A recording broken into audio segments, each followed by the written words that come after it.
Hello, everyone, and thank you for tuning in. Today, we're going to be looking at Litecoin, its valuations against Bitcoin.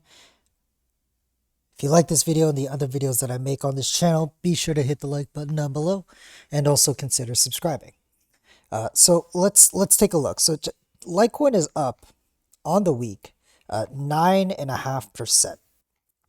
Now, I would say this is mostly attributed to network effects. The market effects, where the rest of the market is also rallying as well, including Bitcoin. They're bouncing from the recent downtrend Bitcoin was having.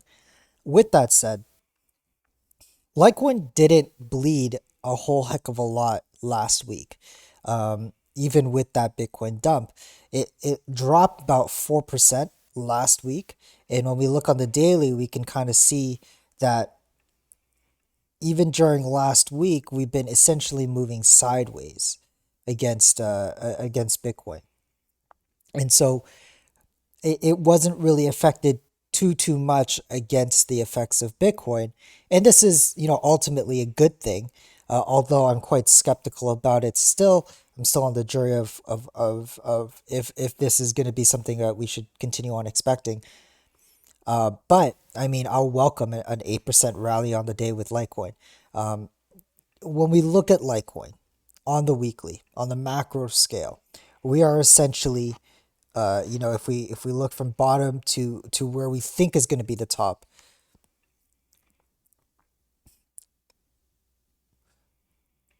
we are, essentially like halfway there, almost.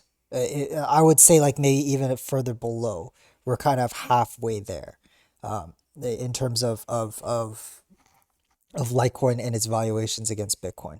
And this could be the move. I mean, we haven't seen a move like this in a very long time with Litecoin, and I can only attribute this to that this is the beginning, or we're in the midst of the move like the move in 2017. Litecoin continues to rise against Bitcoin, continues to outpace Bitcoin.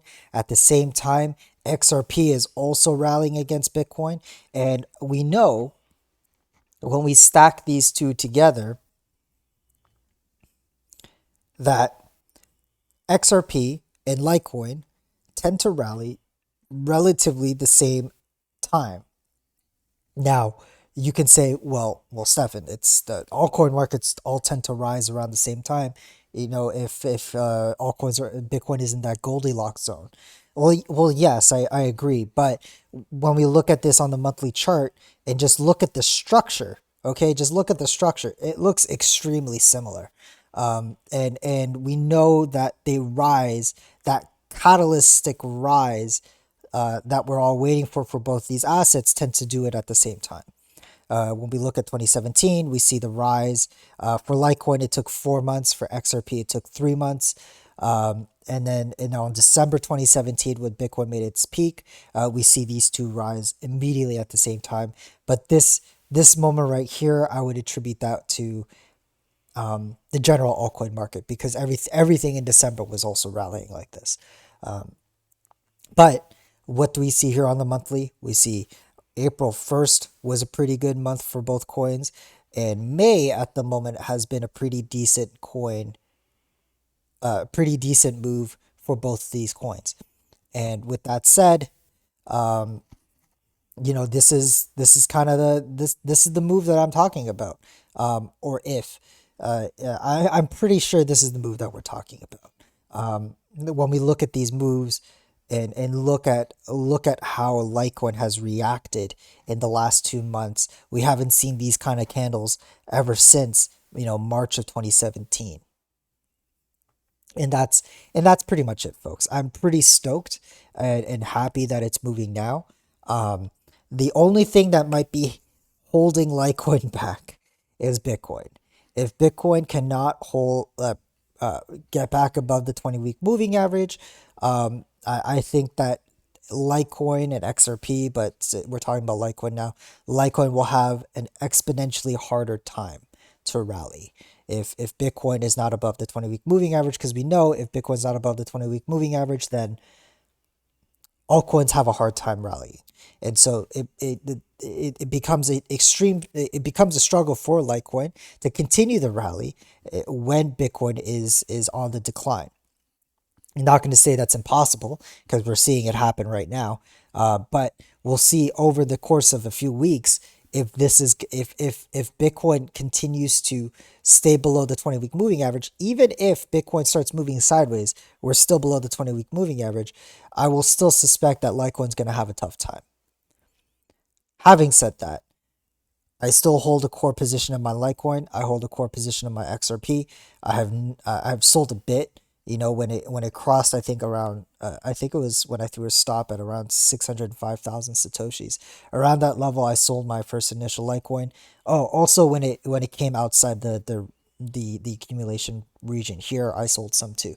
So I've had two sells on Litecoin. I was preparing to divvy my Litecoin into 5 sells. So technically I have 3 sells left, and those 3 sells will be all done in this region here. Same thing with XRP. I'm pretty sure I sold 2 sells. The next 3 sells are going to be up in this region here. But that's pretty much it, you guys.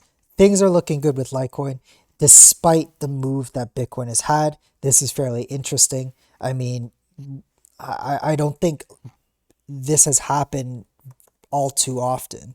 But oh, sorry, I meant to do LTC BTC. So what I want to just quickly do is just kind of stack Bitcoin and Litecoin together to see, um, like how was the last move.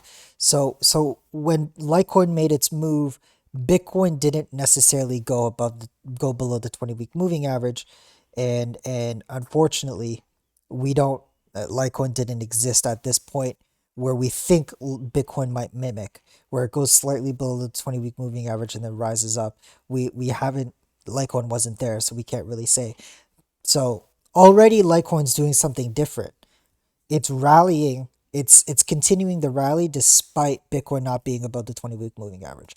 That was the theory going into it. We saw that there are 2 conditions that Litecoin needs in order to make that rally. One is that Bitcoin needs to be above the 20-week moving average, and the second is for Bitcoin to be above its prior all-time high, like what we see here. However, one thing also to keep in mind is that the rally really started when Bitcoin made a decline. It depreciated in value by about 27%, coming back to the 20-week moving average, and it was only then when Litecoin really started moving. So we can, try to keep this in mind and say, well, you know, Bitcoin was stagnating and now in the decline. Maybe the 20-week moving average isn't necessarily the thing that that is the line in the sand or the requirement, but rather that a bullish Bitcoin gets a sharp decline. Maybe that's the catalyst. We don't know. However, what we can say is that after this cycle, we're going to have another cycle worth of data to look at and price history, and then we can take and more information the better, and then we can further extrapolate that and have a maybe a more clear sense going forward in preparation for next cycle. But at the moment right now, Litecoin is doing really well. It has been doing very well for a number of weeks now. Ever since March, the end of March, Litecoin has found a bottom and has continued on up. Litecoin has been rallying. It has rallied 111% against Bitcoin thus far. I expect it to go even further than that, potentially to the red line. As we've seen here, this isn't a science, but when we look at the peaks of Litecoin, the trend seems to be going down. And so, with that said, I don't know if we'll reach prices like Bitcoin ratios like in March 2018 or 2017, but rather maybe to the red line or to maybe 1.5 million Satoshis. That could be that could be a line to keep in mind. But that's all for today, you guys. Thank you so much for watching. Take care. Bye bye.